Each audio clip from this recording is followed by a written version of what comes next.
Smell you now, smell you later.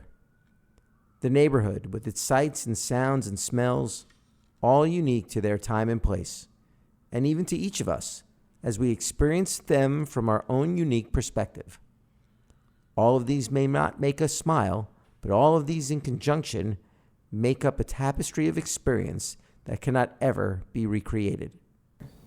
Fee fi fo fum, I smell the blood of an Englishman. I smell the smelly smell of something that smells smelly.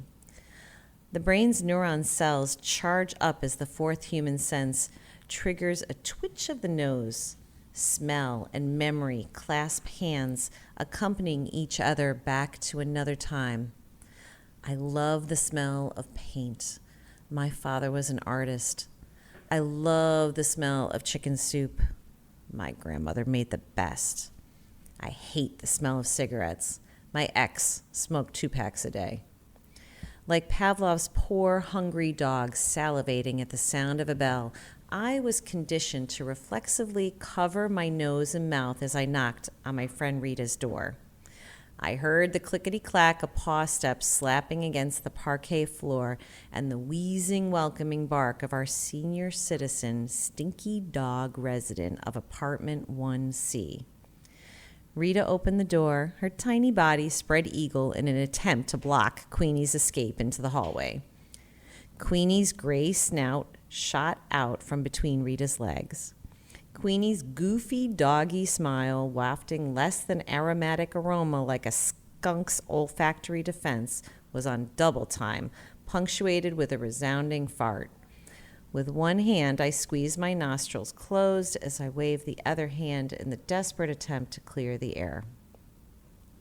Rita ignored my trauma, as she was also conditioned to greet people at her front door as they muffled their hello through fingers covering their nose.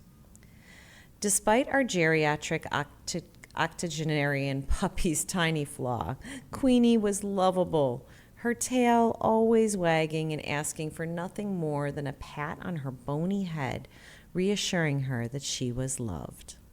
A rose by any other name. Rita was one of my best friends who lived in my apartment building on Ocean Avenue in Brooklyn, New York. So it goes without saying, if you were truly Rita's friend, you just learned to hold your nose and breathe through your mouth until the two of you ventured out of the building and onto the street. I'll meet you by the elevator in 5 minutes.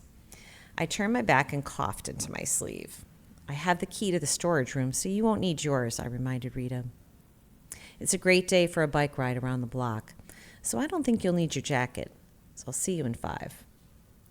The elevator button marked B lit up red while I impatiently punched it 4 or 5 or 6 times. Ever so slowly, the elaborately Art Deco designed lift descended down to the cave.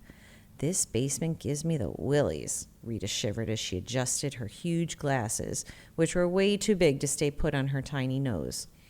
It's so dark and creepy down there, and it smells like cobwebs and bat doo-doo. Yup, me too. I hate it down there, especially when my mom wants me to help her with the laundry. My mom brings her knitting with her to keep her busy while the washing machine is going, but I have nothing to do but be bored. I get spooked and begin to imagine that the boogeyman is sneaking around in the shadows, ready at any moment to pounce on my back.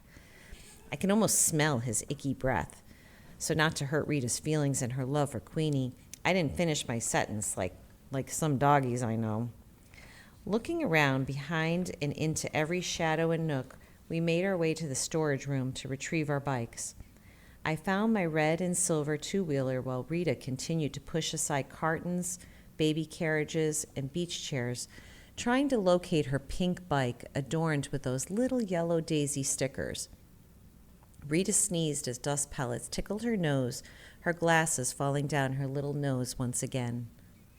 Our bikes claimed we rolled them out of the dark recesses of clutter and mayhem and out to the door of the cave and up the ramp leading out to the sidewalk of Ocean Avenue. We raced each other twice around the block, aiming for the cracks in the pavement, which added to the thrill of our bike ride as we bopped over the speed bumps. We passed the bus stop where a bus was disgorging passengers as a stinky gush of gaseous fumes belched out of its exhaust pipe. Stunk to high heaven. Tired, after another 5 laps around the block, we were ready to lean our bikes against the wrought iron fence surrounding the garden in front of the building. Plopping ourselves down on the front stoop, we were ready to observe the comings and goings of our little world, our neighbors, our friends, our family, and the other ones, like the weirdos. Oh, here she comes. Rita pushed up her glasses, schlepping her shopping cart filled with groceries. Sophie Nesimovich waddled towards us. Her bleached-out blonde hair was a screaming contrast to her wrinkled, overly tanned skin, and her chubby feet, wedged into 3-inch heels, was not the prettiest picture as she toddled closer. As Sophie struggled pulling her cart onto the stoop, I had a small flash of guilt, and I jumped up to help her boost up the cart.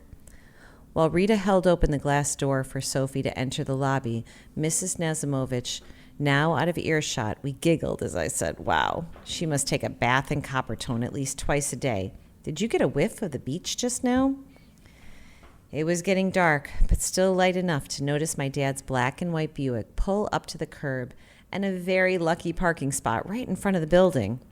I jumped up to greet him as he was locking the car door. He turned, leaned down, and gave me my favorite bear hug. I caught a slight whiff of paint as I nuzzled close to his shoulder.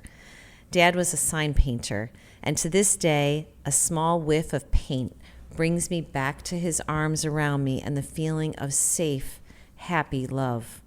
"Come on, princess. Let's see what Mom cooked up for dinner." My dad took my hand. "Bye-bye, Rita. See you tomorrow," I waved. Ah, deliciousness awaits us. I smell fried liver and onions. Yummy, yum, my dad almost drooled. I felt nauseous. I hate liver. It's the worst smell ever. The nose knows now, doesn't it? The nose remembers, and it takes us back to another time.